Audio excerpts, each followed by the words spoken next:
You might be wondering, what's happened to my face? Well, you see, where we're going, we don't need eyes to see. Don't worry, I'm right here, and I have such wonderful sights to show you.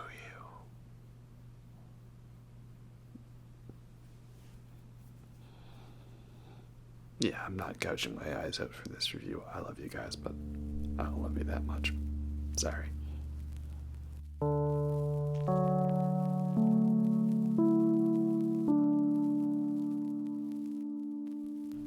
Hello, everyone, and welcome to the ASMR review show. So, I was looking for some good beers, as I always do, and I found this tasty little one called Event Horizon, and it's got this nice singularity black hole style artwork on it. It's a Citra Pale Ale, nice little hoppy beer with a bit of fruit to it, and a good tasting one for sure. Though I would think if you were going to make a beer called Event Horizon and you were going to have this black hole artwork, it would be better reserved for some kind of dark malty beer like a Hoyne Dark Matter or a Driftwood Singularity. But it's still a nice little tasty one. Of course, I figure if I'm going to be having the Event Horizon beer, well, we got to talk about one of my favorite sci-fi horror cult movies from the 90s, which is, of course, Event Horizon, the film, which was directed by Paul W.S. Anderson, but he was credited at the time as just Paul Anderson, because I'm pretty sure he eventually changed his credit to W.S. Anderson to avoid confusion with the similarly named Paul Thomas Anderson. And, I mean, I could understand that.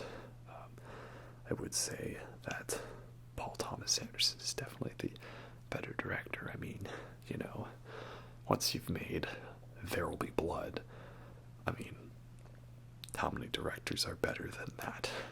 And he didn't just make There Will Be Blood, he also made The Master, and Boogie Nights, and Inherent Vice, and Phantom Thread, and Punch Drunk Love. He got a good performance out of Adam Sandler. So, I'm ranting about the wrong director right now, but you understand what I mean. Paul W.S. Anderson, not really been that consistent of one. He's mainly done the Resident Evil movies, and, well, they have their entertaining moments. They're a little more fun in the so bad it's good sort of way, you know. I wouldn't say they're objectively great films, but I would say Event Horizon is pretty fantastic. So, this film, when it came out, was not a huge hit, and the reviews were quite negative, and it was kind of just sort of forgotten about at the time. But once DVD became a thing, several years later, it started getting a lot more attention and became a cult hit. And I think one of the reasons why it was so well regarded and why people are still talking about it today is there's a lot of other franchises, specifically games and video games, that have lots of influences from Event Horizon, and so people intrinsically link it together with the fond memories they have of these other franchises. So I don't know really anything about Warhammer 40k, if is the 40k pronounced like 40k, just like that, or is it meant to be 40k and k is in 1,000? I don't know. But so Warhammer, right? That's like a tabletop miniature game, like D&D or Pathfinder or something like that, right? Where you have, like miniature figures, and it's like a role-playing style game. Am I correct in that? I don't know anything about Warhammer, really. I'm not gonna try to act all pretentious about it. But all I do know is that if you go onto any video whatsoever about Event Horizon, there will be the obligatory top comment about how Event Horizon is secretly a prequel to Warhammer 40k. And I think this is something to do with, again, I haven't researched this, but the way the Event Horizon, the ship, that's what the ship is. It's called the Event Horizon, which is also a reference to like the sort of point of no return in a black hole. Basically, the event horizon is the theoretical point in a black hole's gravitational force, where if you were to pass this, then not even light itself could escape from the gravitational force. So, the event horizon ship has this warp drive, which, when the interlocking rings of the drive core are stationary, they allow this portal to open up, allowing the ship to warp to any part of the known universe. And what happens in the film is this warp drive essentially caused the ship to open a portal to hell itself. And then the crew went insane and killed each other in this big blood orgy of sorts and all violence and stuff. Very, very fun horror movie stuff. It's great. And what most people comment about what makes Event Horizon a prequel to Warhammer is, I think there's something to do with this thing called the chaos inflicting on a ship. And if you use a warp drive in Warhammer, you have to use something called a Geller field, I believe it is. And I guess it's meant to protect you from your ship being inflicted by the chaos. So I don't know the lore behind it. I don't know how this works in terms of the game. But that's what everyone says, that the Event Horizon was one of the first ships to use a warp drive, and because they didn't have a Geller field, they got inflicted by the chaos, and thus hell itself was set loose upon the ship, causing it to become like a big spooky haunted mansion. But it's a spaceship in space, in Neptune, haunted in space. The other franchise that many people connect to Event Horizon is Doom, the classic 90s first-person shooter video game, and that is still continued with some fantastic installments to this day. Doom 2016 was such a great experience, and just kicked all the ass in all the right ways.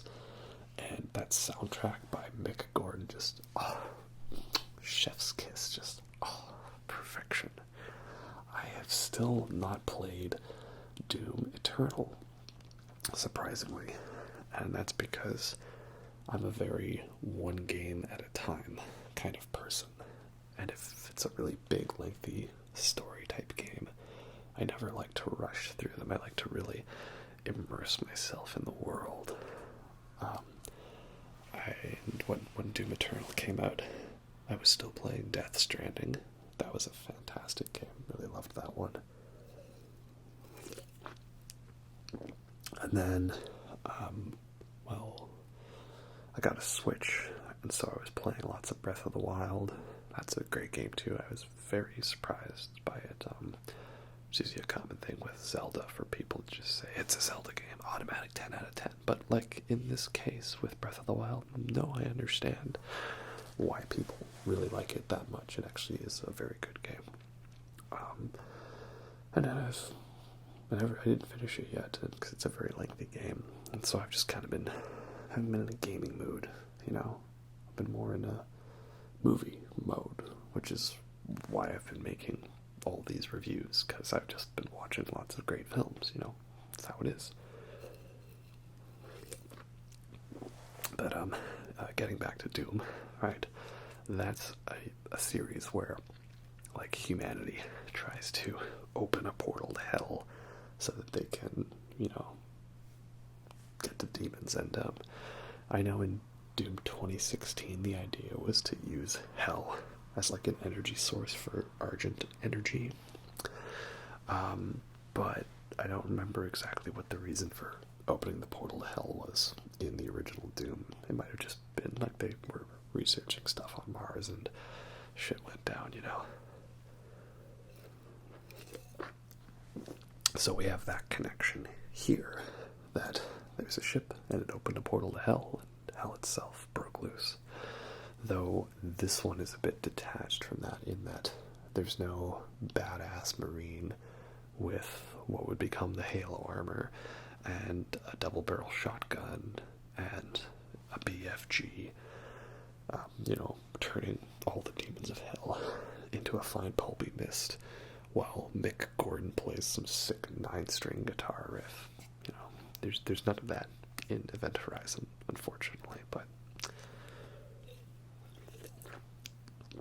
conceptually, the idea that there was a possibility to open a portal to hell, that is the Doom connection.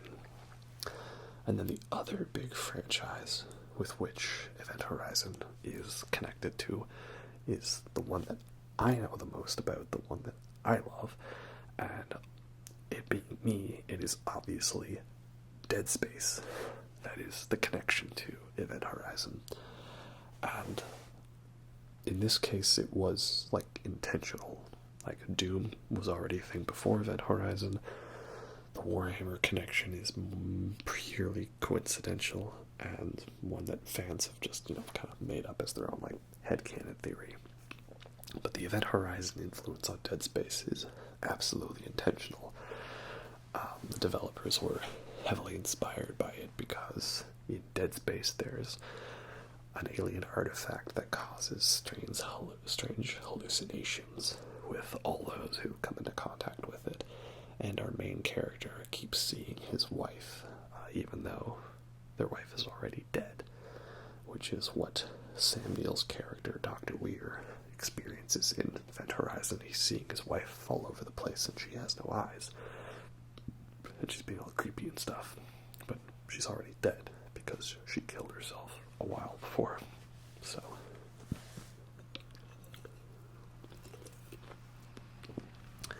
that's the big influence there. And then there's also a visual influence because the gravity drive in Event Horizon, it's like this sphere that's surrounded by 3 interlocking rings that rotate around it. And there's 2 examples I can think of off the top of my head where that type of design is used in Dead Space. One being the asteroid scene in the 7th chapter of the original Dead Space, Into the Void. That's one where you have to plant a distress beacon on an asteroid that's being mined and jettison it into space. And there's these rings that are moving back and forth over the asteroid, like some kind of mining protocol. So it's a big sphere with all these rotating rings around it. Well, that's so Event Horizon. And then in Dead Space 2, there's a scene in the 5th chapter, I believe it is, where... It's the 5th chapter, yeah. Where you're like in like the sort of cryogenic storage area of the Church of Unitology, and you're down below. You need to go up, so you have to disable the gravity drive in the area, and you do that by having this like orb with these 3 rotating rings around it, and you have to stasis them and use these like control panels to like hold the rings down to turn off the gravity so you can 0G up to the top of the area. So, yeah, a lot of connections and influences everywhere. So, I haven't really even talked about the movie yet. I've just been talking about stuff that has been influenced by Event Horizon or the fandoms. But I think it's important to understand these connections because it shows why people have such fond memories of this film. Think of it similarly to Lovecraftian stuff. Like, maybe you aren't the biggest fan of Lovecraft's works, or you disagree with him on a more personal level, if you know what I mean. But you probably really enjoy some stuff that was heavily influenced by Lovecraft in one way or another. On the back of the Necronomicon, there's a quote from Stephen King about how Lovecraft opened the door for horror in new ways. And Stephen King has lots of writing influenced by Lovecraft in a way. You know, weird eldritch beings or alien monstrosities. And so, you know, the thing itself that's influencing the thing you like doesn't necessarily have to be perfect or enjoyable, right? All it has to be is influential and have that connection. And that's what I would say Event Horizon has.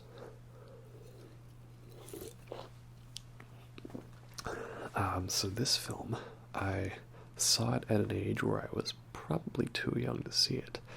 Back in the good old days of Rogers Video Rentals and Blockbuster and all that stuff, you know. It was a good time. And I remember that my dad was watching it, and I was, you know, in a different room watching something else, something more appropriate to my age. And I was still interested because I saw the DVD cover and it looked all science fiction. And as we know, that's how I got into Alien when I was way too young for that. And he described it as like what sounded just like Alien. Like there was a monster on board and it came from a black hole and they had to shoot it out into space. And so I got interested in it and eventually we watched it and I was really terrified by it because, man, there's some violent imagery in this movie. And that's not at all what it was. It kind of makes you think it's going to be an Alien type movie at first because they find this body of a crew member who they say looks like he was mauled by some kind of creature, and there's a bit where they have this bulkhead door sealed and there's something pounding on it like there's a big monster on the other side. But ultimately none of that happens. It's just, no, it's hell itself, and it's like just messing with people and causing creepy visions, and people are killing each other and shit goes down and the body count rises. But anyway, let's get into the details. So, like I said, the Event Horizon, it's a ship that had a warp drive, and it was thought to be long lost out in the orbit of Neptune because it went through the warp drive and disappeared. But it turns out that the ship is reappeared, and Sam Neill's character, the guy from Jurassic Park, he's the inventor of the gravity drive. So he's brought along with a rescue mission crew headed by Lawrence Fishburne, you know, Morpheus from The Matrix. And what's great about this is, as they're on their way to the ship, Dr. Weir explains how the gravity drive works. And he does this by, like, taking a piece of paper, poking a hole on either side of it with a pen, and then showing how the Event Horizon folds space and time together so that the pen can pass through the 2 points as if they existed next to each other, because the shortest distance between 2 objects is 0. And it's hilarious that he is explaining this scene. In this scene, he's explaining it to a character named Cooper. And in Interstellar, which, I mean, it's in my name, obviously I'm a fan of that movie,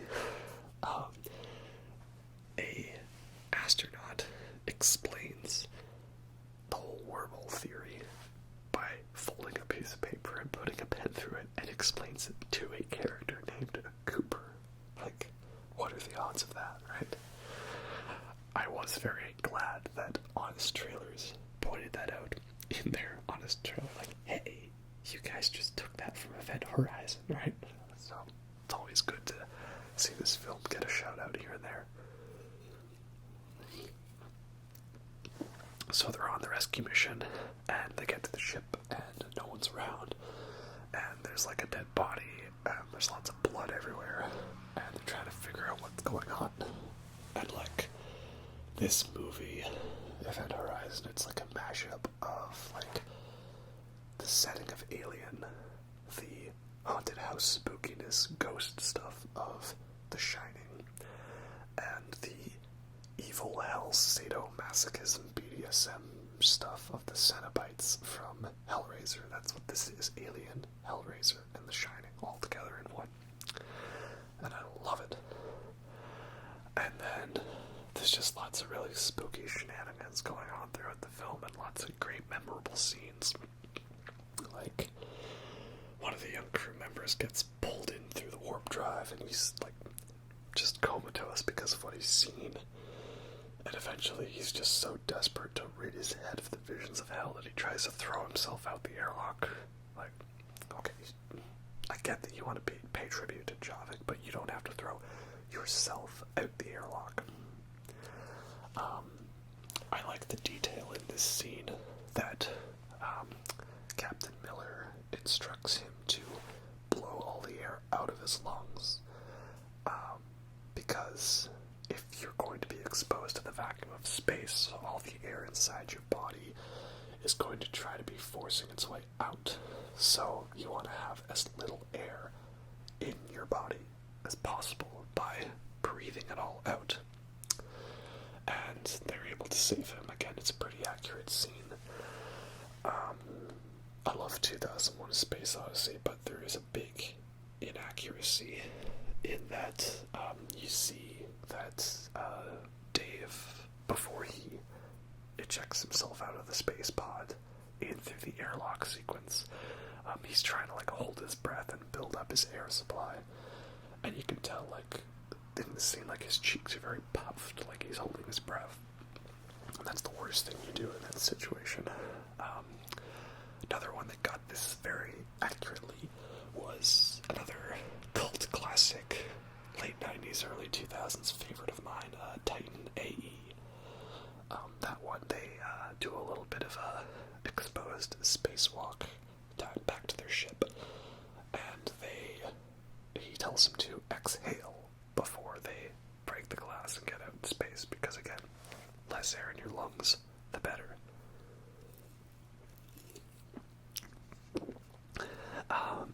And then eventually, after so many creepy visions, Dr. Weir, his sanity kind of breaks down, and he decides that he doesn't want the Event Horizon to be left for dead and destroyed, because he's just too invested and connected to the ship. And he's been butting heads with Captain Miller the whole time. And eventually we see the original video message from the crew of the Event Horizon, what happened to them. And man, if you want to sleep well at night, do yourself a favor. Don't slow-mo through that scene. Don't pause or freeze frame. There's really messed up stuff in this movie. Like, the whole crew is having some kind of like blood orgy, and they're all killing each other and like ripping their guts out and puking each other up. And this one guy's ripped out his eyes, and he's all holding his eyes, and he's all like in Latin, like, save yourself from hell. Like, Jesus, man. Some messed up stuff in this movie. I love it. Though I do like as soon as they understand that the ship's haunted, you know, and they're just like, we're leaving. GTFO, Most Sakras, right? And that's when Weir snaps, and so then he decides, like, no, I'm gonna stay in the ship and, you know, murder everyone. It's the only solution. And he blows up their escape ship, and just shit's going down, and he cuts up another guy, and, like, oh, that's so messed up. He gets all, like, it's not a blood eagle, right? It's not like Midsummer. But like, he cuts him open, his guts all spill out on the table like some Hannibal Lecter shit. Like, Jesus, man, I didn't remember this well, I knew this movie was violent, but like really thinking about it, like, actually, yeah, this movie is quite violent. So, yeah, man, like just, oh, it's a great movie. So well done. So many great effects in the movie. Most of the CG is pretty good, especially given it was 97. Like 97, we also had Alien Resurrection, was Starship Troopers 97 or 98? I think it was 98. Because it was a Best Visual Effects contender, but it lost, probably because 98 was when What Dreams May Come by the Robin Williams film won. 97, obviously, visual effects was Titanic because James Cameron, so duh. But I'd say Event Horizon had some pretty good ones here and there. Not all the CG is perfect. It's like some shots where there's like added CG debris to show the zero gravity of the spaceship, and it's like, it's not that great, you know. But some very great bloody gore effects if you're into like horror movies and you like your slashers and your killers and your thrillers and your chillers, and you want to see some really gross bloody stuff, then this movie is definitely for you in that respect.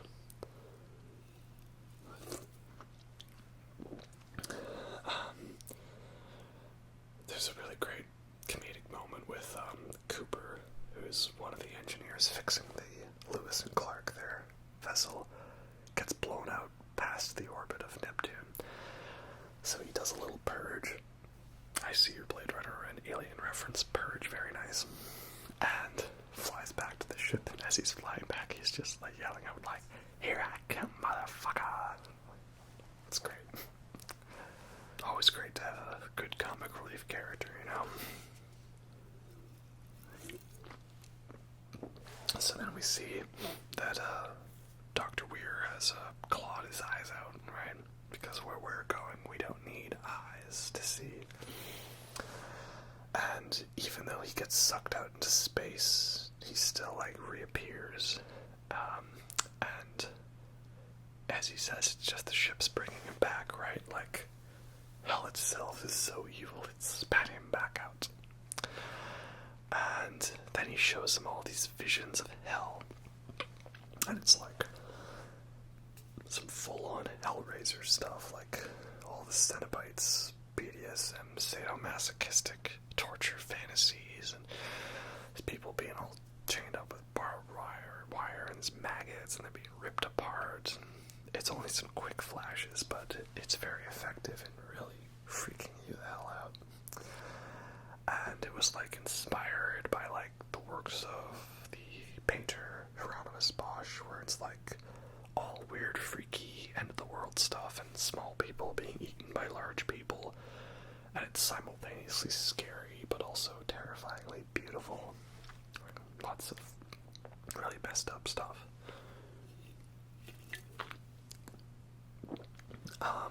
But Miller, he manages to get the destruct sequence to separate the drive core from the ship, and the survivors escape on the front of the Event Horizon.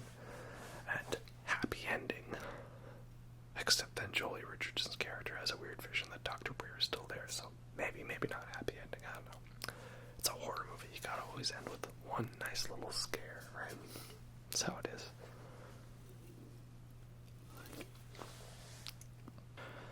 So yeah, Event Horizon, it's got a nice setup, great environment, cool universe, a lot of really graphic, bloody kills, which, if you're into the horror movie stuff, that's what you're there for, and you definitely get your fair share's worth of that.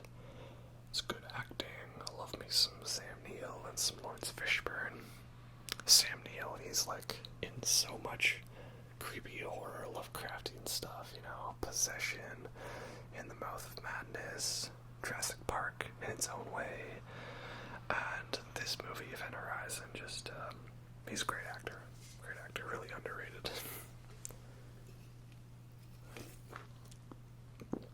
It is important to discuss that this film is another result of some unfortunate studio interference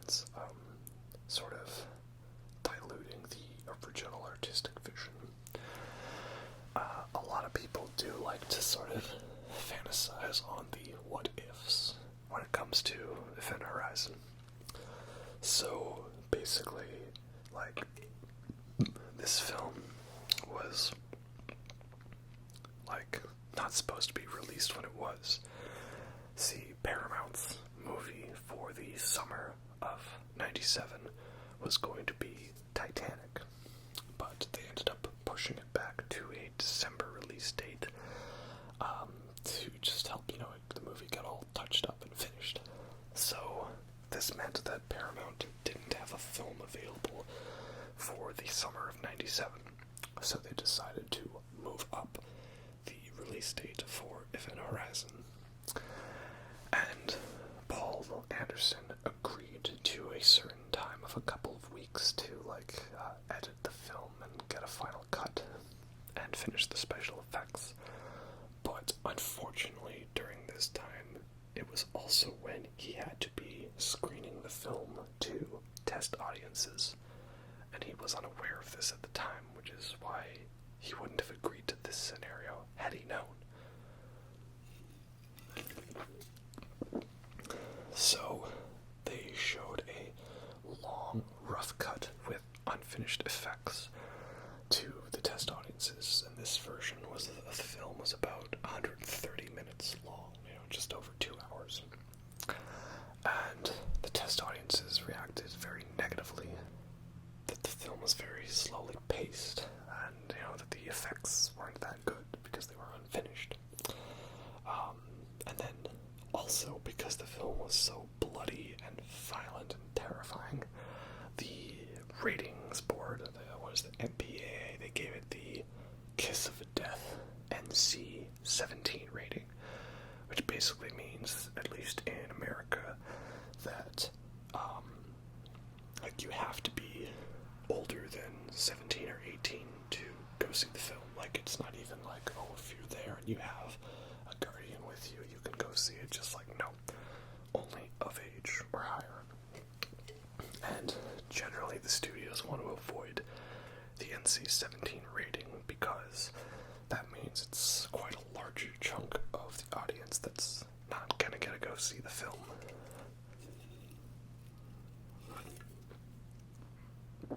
I'm not sure exactly how that would apply to Canadian ratings, because in Canada there's a lot of films where in America they've been rated R, and then in Canada they've only been rated 14A, and 14A is kind of like America's PG-13, where if you're younger than 14 you have to have a guardian with you to go and see it.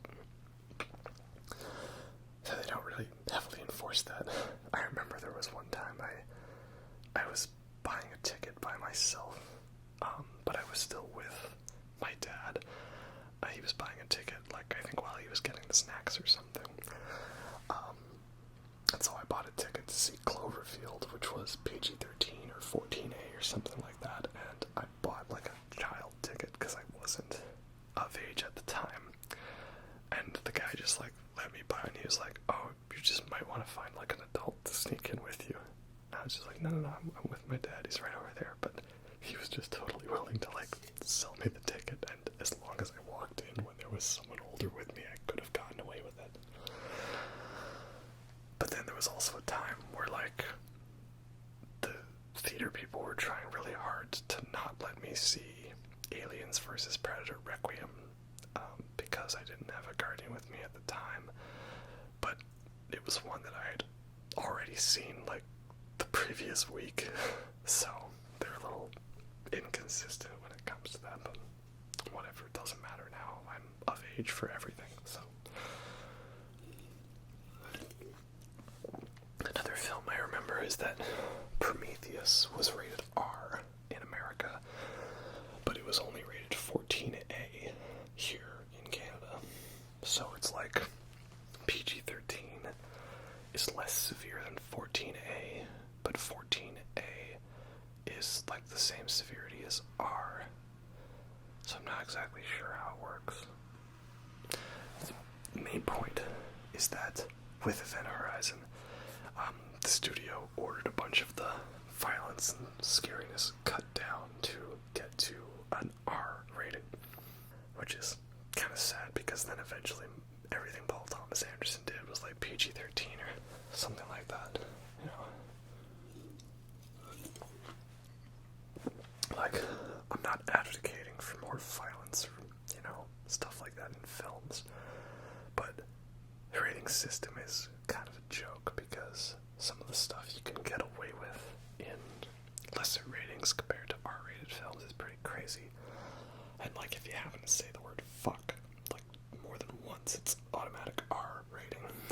Like, I wouldn't think that Wes Anderson films are that, you know, R-rated, but because there's language and some female nudity in them, it's automatic R rating. And then you get some stuff like Lord of the Rings where there's like heads being chopped off and people being stabbed and limbs cut off constantly, but because the blood is orc blood, so it's not red, it's totally A-okay. Rating system is a joke. And it was because of this that they had to cut down the film a lot. So, in the end, we got this, you know, heavily chopped down, truncated version of the film down to about 100 minutes or so. And that's the version we have. So, is it still enjoyable on its own? Well, yes, of course. It wouldn't have that big of a following or influence, you know, if it didn't. Right? If it didn't work. But it does. But it would have been nice if we could have got the original vision for the film and what was intended. Now, I always assumed that we were never going to get an extended version of the film or anything special like that. But apparently, I totally missed this. Apparently there was this hype that in like 2012 they had discovered some of the lost footage and that Paramount recognized they made a mistake, so they were gonna get Paul Anderson to do a director's cut extended version. And they like went around to all these different places, like a Transylvanian salt mine, to find all the lost footage, because like usually with films like that, the film just gets like literally dumped in some random part of the globe, right? And you have to go hunt it down. Like, I don't know if it's true, but I've heard stories of Martin Scorsese going to like a whole bunch of shut down Russian theaters to try to find like proper prints of Tarkovsky films so that they can restore them for the Criterion collection. But in the case of Event Horizon, they found a bunch of film, but it was so damaged and unwatchable beyond use that in 2017, like, they just admitted, like, yeah, this ain't it, Chief. Sorry, this ain't gonna happen. But I never believed that, you know, that was going to be a thing. I kind of just assumed it was lost forever. I don't know, I don't really get my hopes up much for director's cuts or extended versions these days, like, in terms of ones that are going to come out a long time after the original. Usually if there's a director's cut or extended version, it happens right away when the film is released on physical media like Blu-ray. Examples being like the extended cut of Batman v Superman Dawn of Justice. It's still a bad film, but, you know, it's at least not as bad as the original.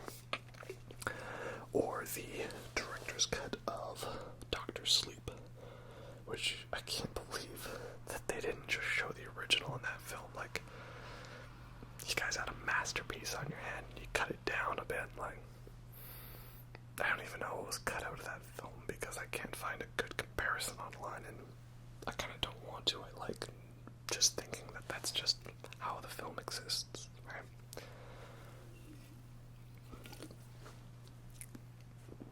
Though I guess apparently the Snyder cut for Justice League is going to be a thing, and I don't know, a lot of people are hyped for that, and if you are, that's great, but I'm just kind of rolling my eyes a bit at that because it's happening at a time iTunes or whatever streaming platform it's going to be on. And I highly doubt that this Snyder Cut is going to, like, fix the film. There's already so many problems with the characterization and the shot composition and the visual effects and the filming style of that era of the DC movies. So, you know, I don't know, maybe it'll be something good, but I don't know, I'm not expecting it to be like this drastically different version of the film. But who knows, it could be like the assembly cut of Alien 3, you know, I guess we'll see. Anyway, like I said, we can't focus on the what-ifs that much. We gotta focus on what we have. There is no wondrous lost cut of Event Horizon. There is only what exists. And as it is, I think it's a fantastic film. Not perfect. You know, few films are. But it's a really fun, entertaining, haunted house thrill ride in outer space that takes a lot of influences from my favorite films like The Shining and Hellraiser and Alien, puts them together into this new concept of a film, and there's been a lot of stuff afterwards that has paid homage and tribute to this film. So I think it's rightfully made its mark on the sci-fi horror culture, and I'm glad that lots of people are coming around to realizing how criminally underrated and overlooked this film was when it first came out. And it's probably the best Doom movie we're ever gonna get, because this movie was more of a Doom movie than the actual Doom movie. Like, that one couldn't even admit that the demons came from hell. Right? Anyway, that's about all I gotta say on this one. Like I say, very great film. Always loved it. Very nice and bloody and scary. Perfect